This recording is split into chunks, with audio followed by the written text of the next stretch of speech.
Yep. Got it. You okay with that? Yep. All good. It's always an American voice. It's like my Where? sat nav currently, actually. Don't know how to change that, but that's driving me Oh, crazy. that's quite entertaining when you get different Yeah, people but talking at sometimes you're you. like, they always say the numbers like separately rather than like the A31. It's like Oh, the I like how A31. they pronounce some of the places though in a really Yeah, yeah. American way. Where? Where am I going? Okay, right. For you, So anyway. I'm okay. Yeah, Yep. a little bit cold, getting into Have you been autumn. out? Have you been PTing this morning? Yes, I taught a class and I've had some clients as well. So it's been a busy old Outside? morning. Oh no. Oh, no. Oh no. I was going to Um, say, it was like I don't lightning just actually, now. yeah, I don't see that many people outside anymore. Probably two outside, and then the Okay. rest are indoors, which is lovely. And all but one of my classes is Park Fit. inside. That looks Arc Park Fit is Fit. outside. We got That very looks wet on fun. Monday. Yeah, yeah. And it's popular, so it's good. It's just Alexa listening to us. Oh wow, we're being Like, oh, listened good. to. Maybe she can give us some hints on strength training. Please So don't I'm ask excited about Alexa. this. Yes. Um, but whenever we meet up, we kind of always end up chatting or via Instagram. Like there's a strength training post. It's always yes. So Yes. I'm excited. So our Yes. plan then, we're looking at what strength training is, what we think like trying to get that definition, why we might do it, what the benefits are, and I guess with the main aim of trying to break down obstacles, because both of us within like my sports therapy and PT, we just see obstacles a lot for reasons why people don't undertake it. So I'm hoping that from this we can break down some of those barriers. Um, Yes. I'll obviously Absolutely. talk a bit injury as strength training as injury prevention, but also again one of those barriers being it hurts when I do strength training. So we can kind of go into that.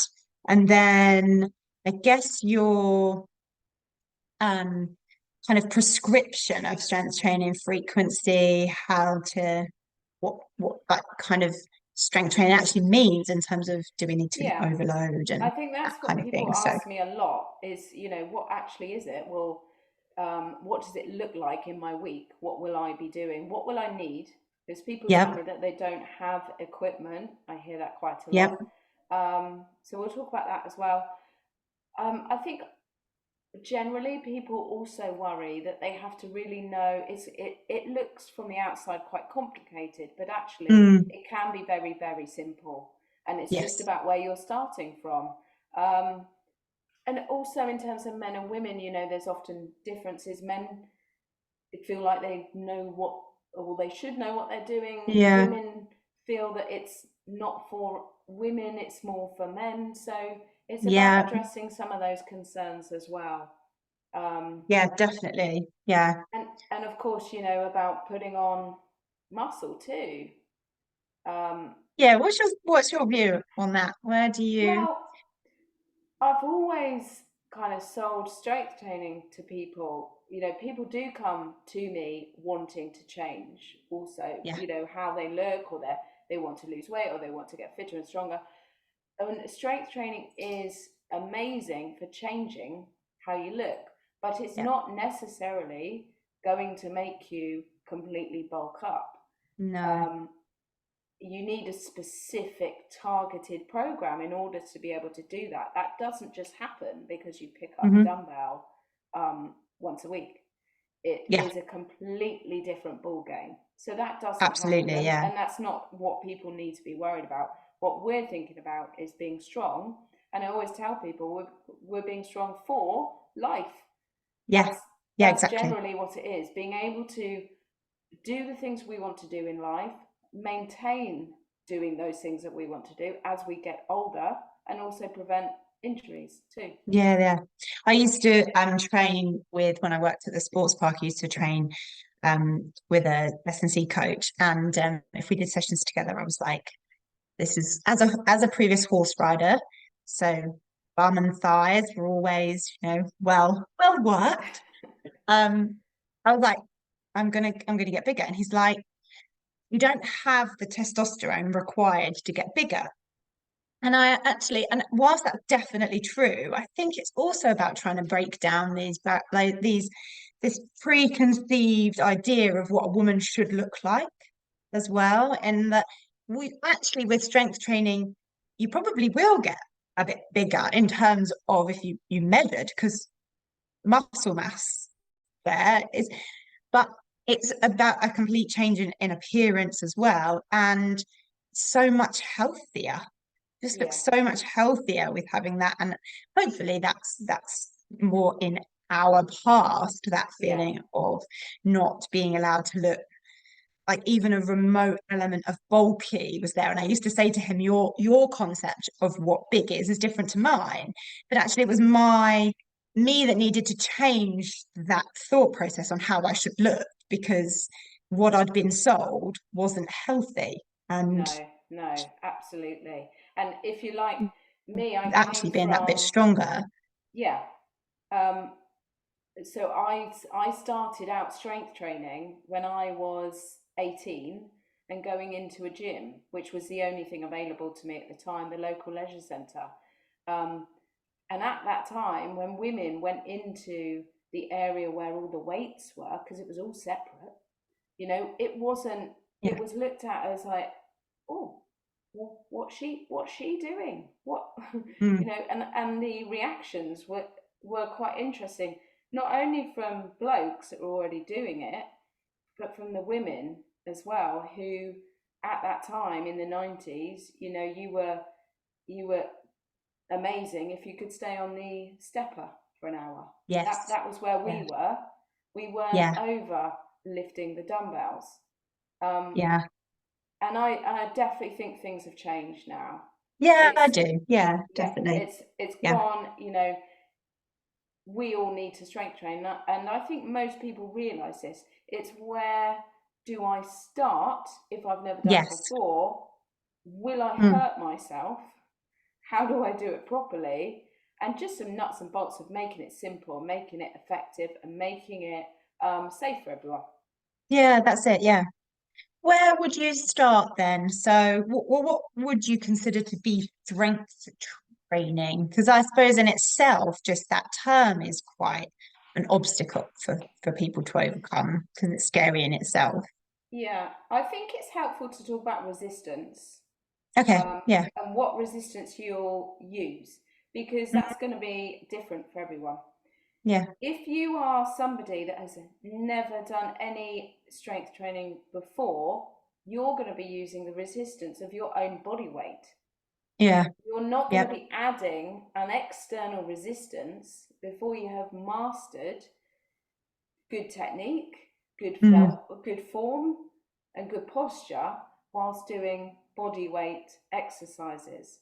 And when those are done correctly, and you've adapted to them so they become easier for you, then you add in that external resistance, which could look like a dumbbell, a kettlebell, a Yeah. barbell, and any of those things. But often it's very much starting from your own body weight and using that resistance. First of all, Mm. I mean, let's face it, a press up is hard enough, isn't it? Yeah, That's using your exactly. body Yeah, weight, and absolutely. I that mean, is strength training.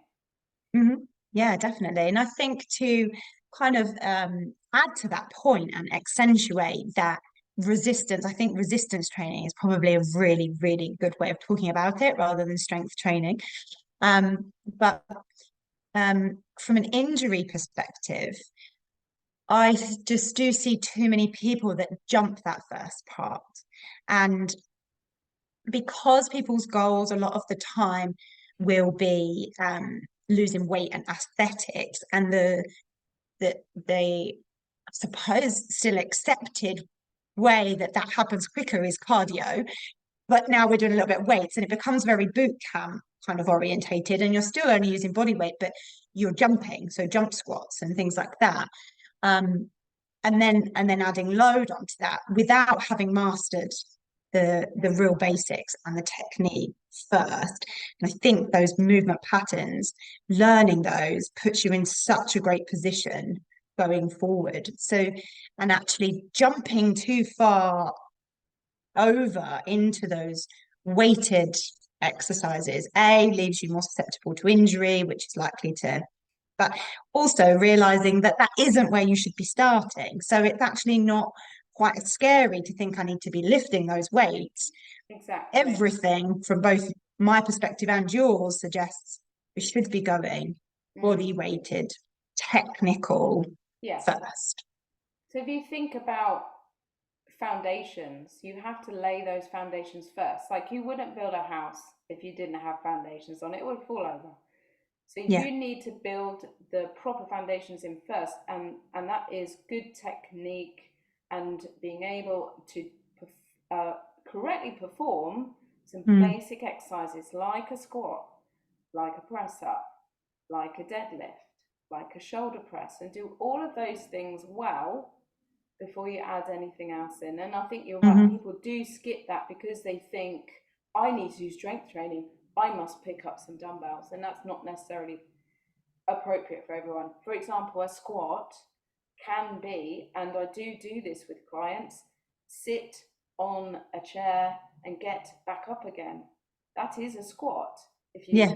are positioning your feet correctly, keeping your chest up, engaging your core, using your heels, driving up through the thighs, squeezing your bottom. Sitting on a chair and getting back up again is a squat. It's a form of Mm. a squat. And then obviously, yeah, it progresses to many different levels, becoming something quite different with many different adaptations as well. A press up can be done against a wall to start with, Yes.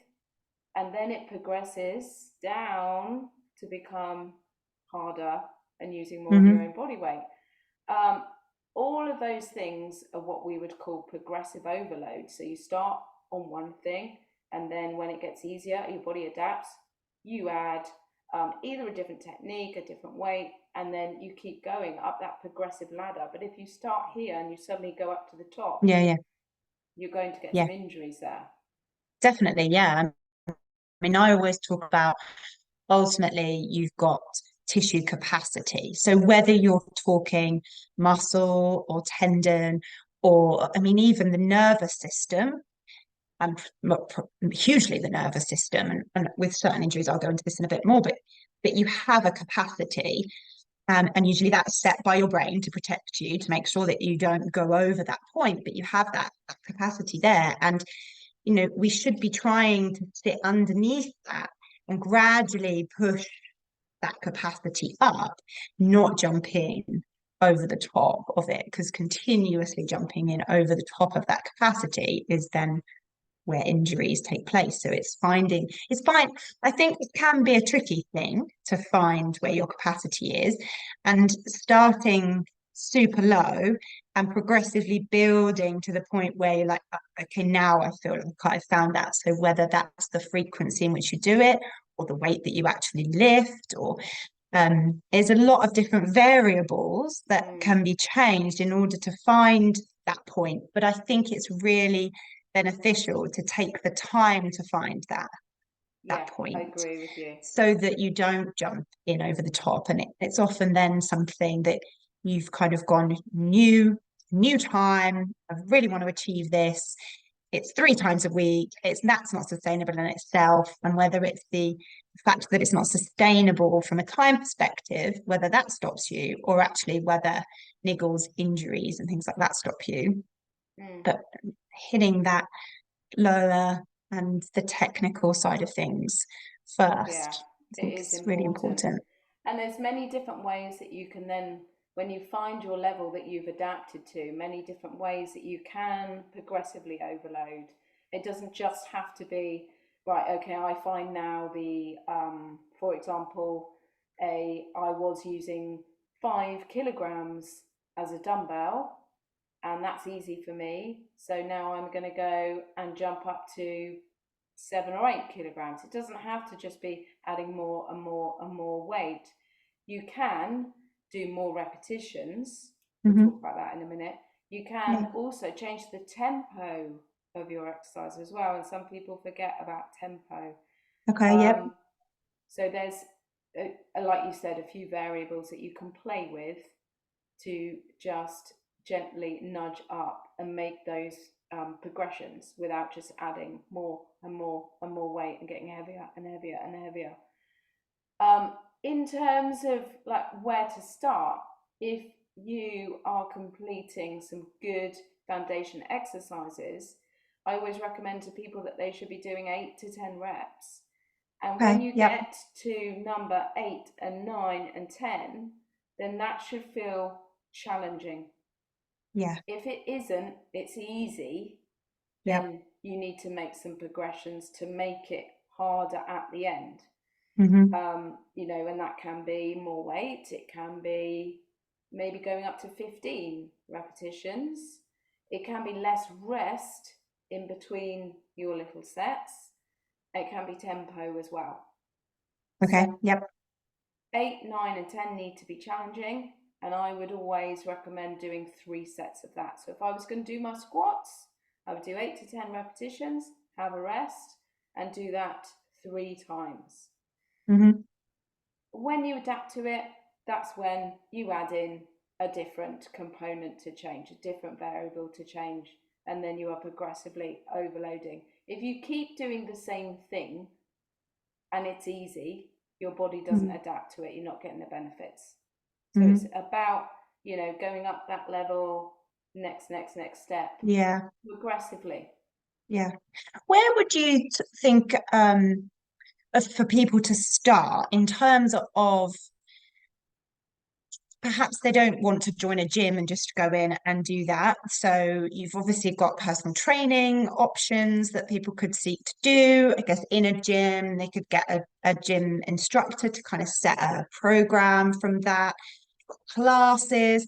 I think sometimes there's so many options as to what you can do, body pump classes, kind of thing.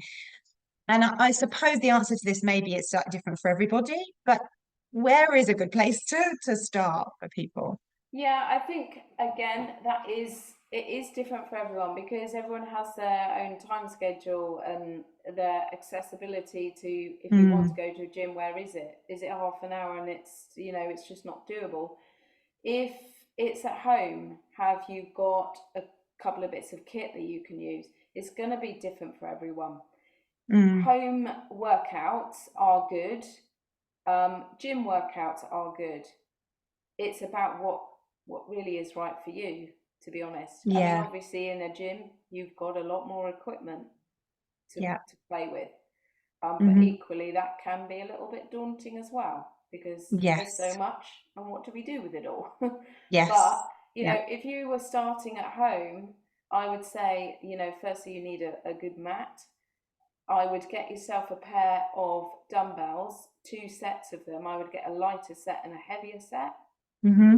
And I'd also look into getting some resistance bands Yep, as well. I yep. love working with resistance bands, and they really are just one big long elastic band, varying Hmm. in resistance, and you can do a lot with those, and you don't Yeah, necessarily have to fiddle with absolutely, the yeah. dumbbells.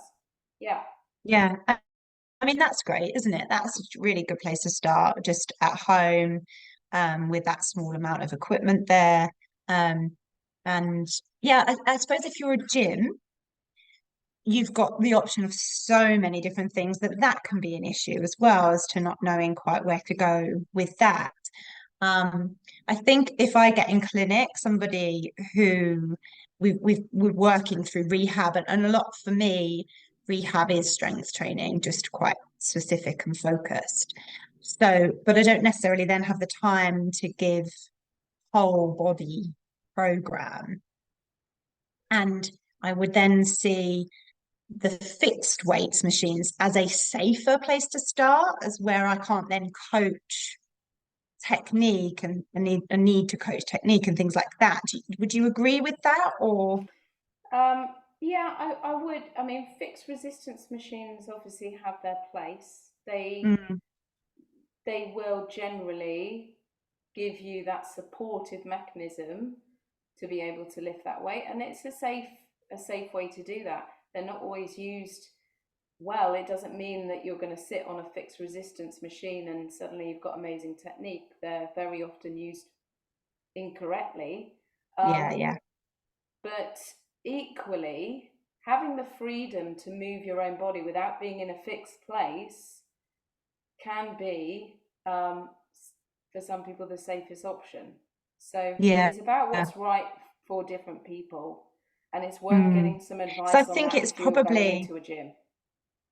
it's it's like you say, it's maybe the safest option. It's maybe removes a little bit of fear from people because you've got the pictures on the side and Yeah, it shows you yeah, what to that's do true. and everything's kind of there for you. But possibly with the viewpoint of moving on from those, or at least incorporating other things, because there are things that are missing from those machines. And ultimately, we'll go into sort of benefits and things. But when you're talking balance and proprioception and body awareness and core and trunk training, that Yeah, doesn't necessarily have to be specific core and trunk training, but when you are just standing and pressing a weight above your head, the work that you're getting through the trunk is huge. So yeah, if maybe if fixed weights machines is where you need to start, that's great. But with a viewpoint of utilizing somebody to give you some knowledge and real basic exercises that you mentioned earlier to just try and learn that technique as well. yeah, Yeah, absolutely. It is a good place to start, especially if you are new to it, but it's not where you will completely be all of the time and just moving that pin yeah, down till you get to yeah. the bottom and Bang, then you bang for your won. buck. What were the exercises you mentioned earlier again? Because I would So say, yeah, sort of your, definitely squats, yeah, um, deadlifts as well. Great for the posterior chain, yeah, back, bottom, hamstrings. Shoulder press, pushing things above our head. You know, mm, it's a life skill. Um, Chest press or a press up, using the wall, using the floor. Those exercises I think are key. And then you can add other things in, but those are really good compound exercises. yeah. Um, would you have any that And they you add do, into if you class? can get to that point of having mastered the technique of those, all in a body weight way, maybe migrate from the fixed weights machines from that point. You are going to get more bang for your buck with those Yeah, exercises. Like you yeah, say, they're compounds, so they're using the yeah, whole body. exactly. Everything is having to work. So if you're seeking postural kind of height corrections, I'm not a big believer in there being a poor posture, but if you are seeking issues with sort of sitting at laptop a lot for a long period of time, training those muscles to be able to do that for longer, you're going to get better, more benefits quicker by Yeah, utilizing free yeah, weights and using absolutely. compound What do you movements. think with, I mean, do you get many people coming to you saying, I have a problem, you know, I've had a past injury with, I don't know, knees or something. So Yeah. I don't do that. I can't Hmm. do that. I was told I should never do that and I can't do that because I deal with people in that way that have got those niggly injuries and that means that they do not and they just park it and they avoid certain movements which would be Yeah. a barrier to be able to follow a reasonable strength training program. Yeah, I mean, all the time. And there are so many reasons that these come about. Like the ones that frustrate me probably the most, so that they've been told by a health professional that they shouldn't do those for your knees and that lifting weights is bad for your knees. And so it depends what you've read, but particularly if it's come from a health professional to say that's just don't do it. Um, I think I would say that I would see it from people that attend sort of big group classes quite a lot, and that's not anything against that group class, but it's in that group class. If you let the instructor know that you've got an issue with X, Y, and Z, they'll give you adaptations, hopefully, and that's brilliant. But that doesn't give you then a way of getting from that adaptation into that to exercise. And I cannot think, unless you've had quite a catastrophic injury, we're talking like ACL ruptures, serious knee injuries that have then perhaps caused osteoarthritis, things like that, whereby you're talking a structural problem in the knee. So Mm. if we talk knees particularly, because they're a really key one for squatting, but maybe when you might move on from that squat and you add some lunges in, ultimately, when the knee is bending, the more flexion you're getting, the more pressure you're getting. So if that's sort of my kneecap sat in there and the quads were coming over the top here, the more pressure you are going to get behind that kneecap. And now your body is full of bursa, so little sacs of fluid, and fat pads, which again, sacs of fluid, to help to reduce that pressure. But a key role of them is that they're full of nerves. So their main role there is to basically say to the brain, I'm being compressed more. And the brain's natural response to that is going to say, well, stop compressing me then. So that person naturally then wants to straighten the knee to take that pressure off of the kneecap. Now, when we're well, the reason I talked about more of the sort of structural injuries is that people naturally assume that underneath that kneecap there's cartilage that's torn, or bone on bone, that awful term. They're assuming there's something specific under there that is stopping that from happening. And I would say 9 times out of 10, particularly if you haven't gone through a really traumatic injury within the knee, it's not that. It's that set of nerves under there that are saying to the brain, I'm being compressed more than I normally am. And the brain says, make it hurt, stop you doing it. Now, what is incredible about our bodies is that our nerves have ability to adapt.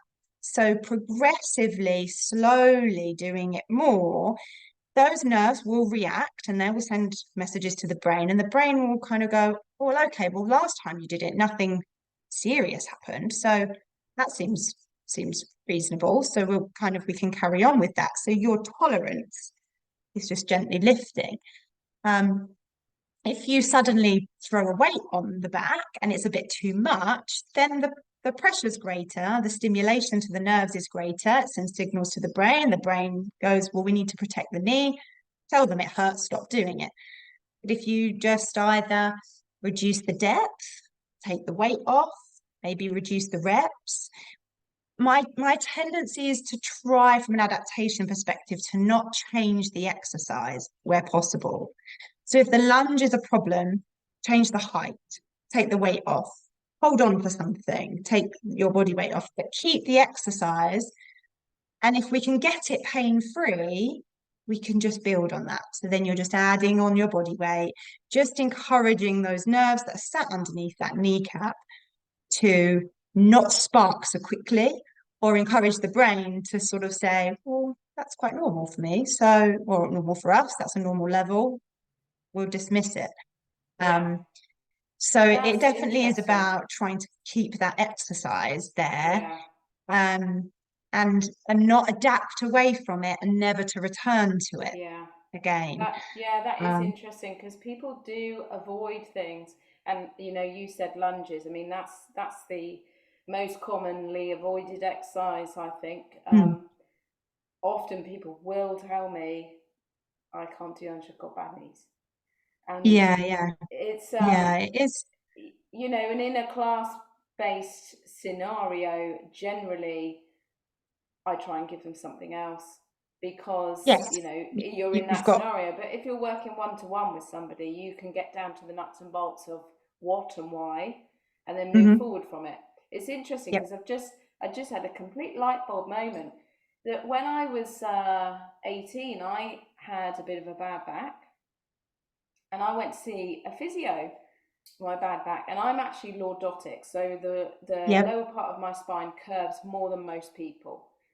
And I was told to avoid lying on my front. Oh, Never, okay. ever lie on your front to Oh, do any wow. exercise or anything.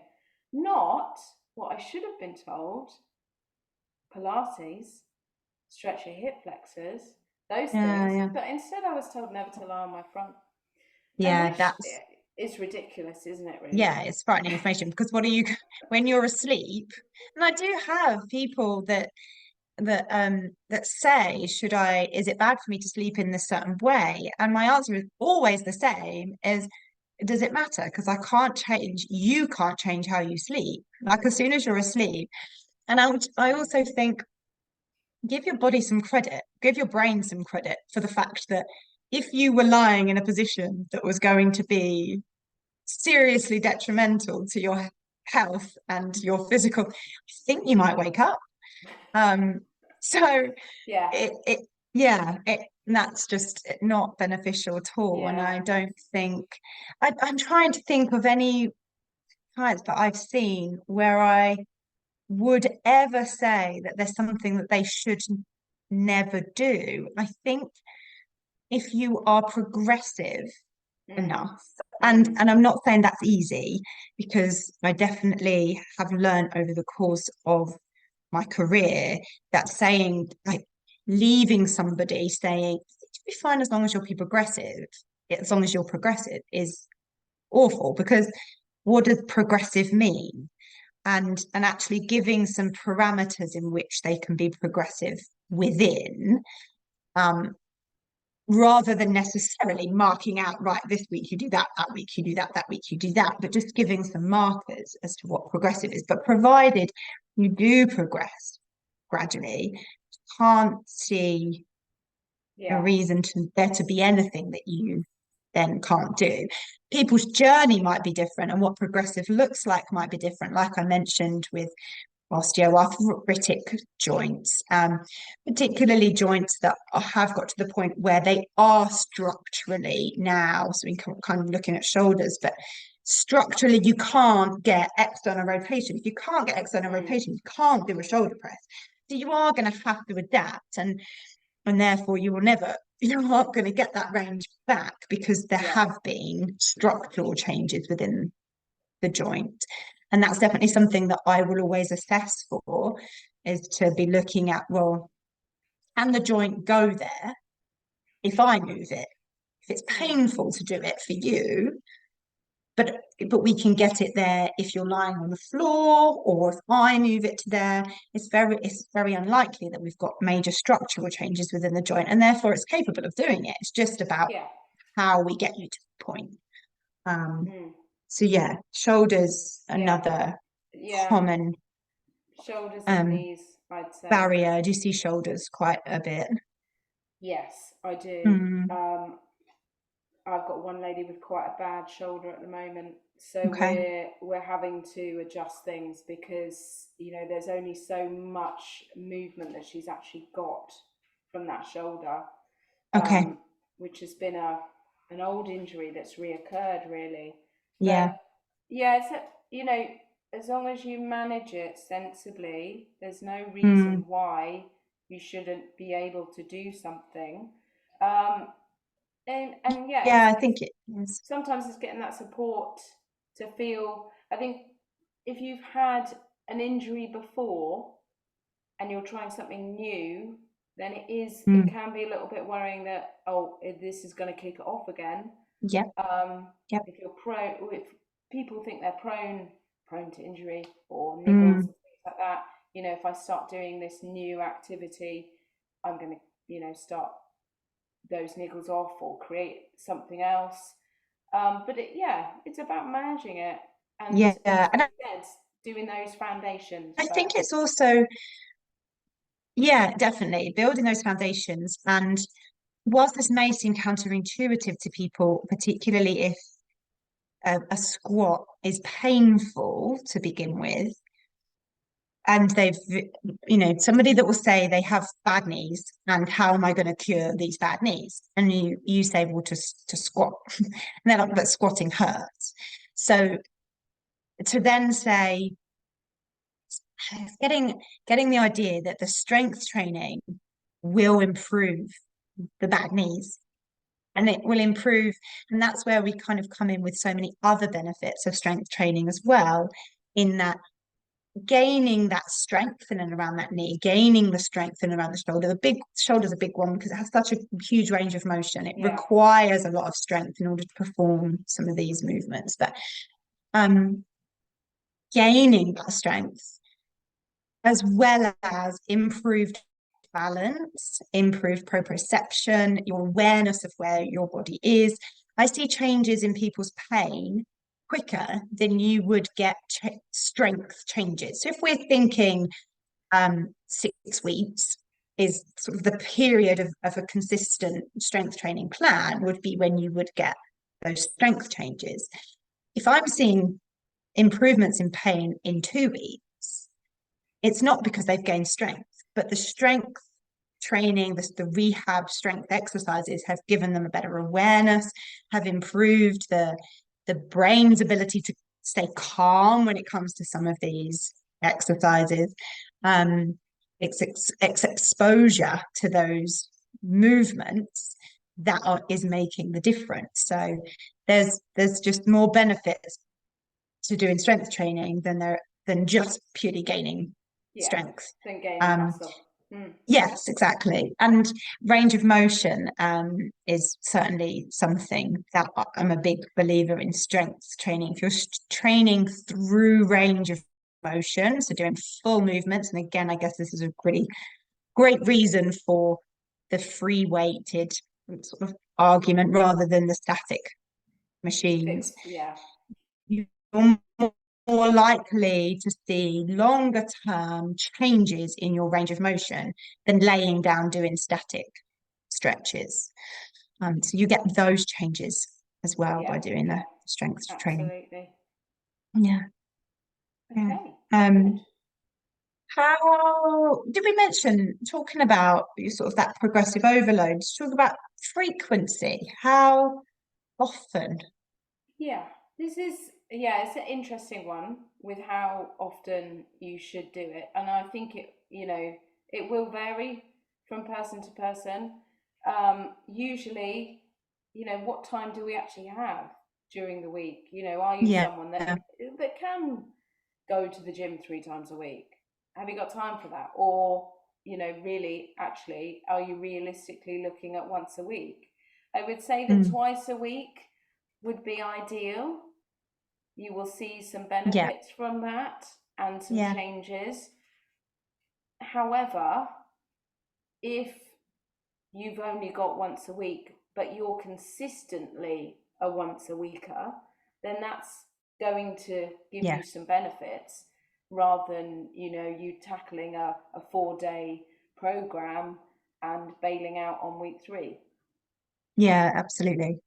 So I Yeah, would I say think it's more so. about consistency rather than how often. And obviously, when you're thinking about how many times a week you can strength train, is going to be, how are you going to make that work for you in terms of, I've got one day, so I need to do everything in one day. So that's my Hmm. upper body, my lower body. Maybe I've got 2 days. Maybe I can split that up into upper body and lower body. Maybe I'm going to do a push workout one day, a pull workout the other day, and Hmm. then I've got maybe some time to do legs if I'm a 3-day a week. So what you actually do will vary as to how often every week you've got chance to do that. Yeah. That's Yeah. that's a And I lot think to it think about. also comes, say, sorry, I I was was just talking saying over that you. that's quite a lot to think about, isn't it? How often, and Yes. therefore what exercise am I going to do? Is it once Yeah. a And I week? think Is it that's twice a week? definitely where it can get more complicated for people. So Yeah, kind of removing that pressure and looking at more about how it fits into your life rather than what do I need to do. I guess unless a lot of clients I will see, and where I sort of ring the bell or bang the drum, which for about strength training, um, is when I see people that are training runners, or be a prime example, where people are training for a performance-based goal. And and actually by increasing your strength, you increase your efficiency at that particular sport. So you go kind of into things like running economy, whereby ultimately, if you're thinking about every stride requires less effort, less energy, you can do more strides. And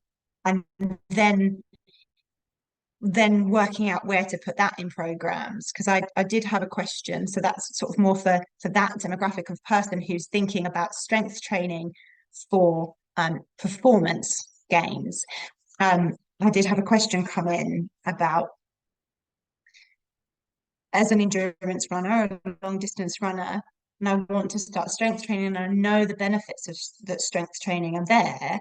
But when I'm doing strength training, partly because of a time thing, but also from physiology perspective, when I'm strength training, I lose endurance. So you've then got to, your starting place is, okay, how often can you do? And I would still say that to those people with performance-based goals. If strength training is something that you need to bring in and you want to bring in, you know the benefits of it. But still, how often do you have to dedicate to that? So, and I guess the underlying message is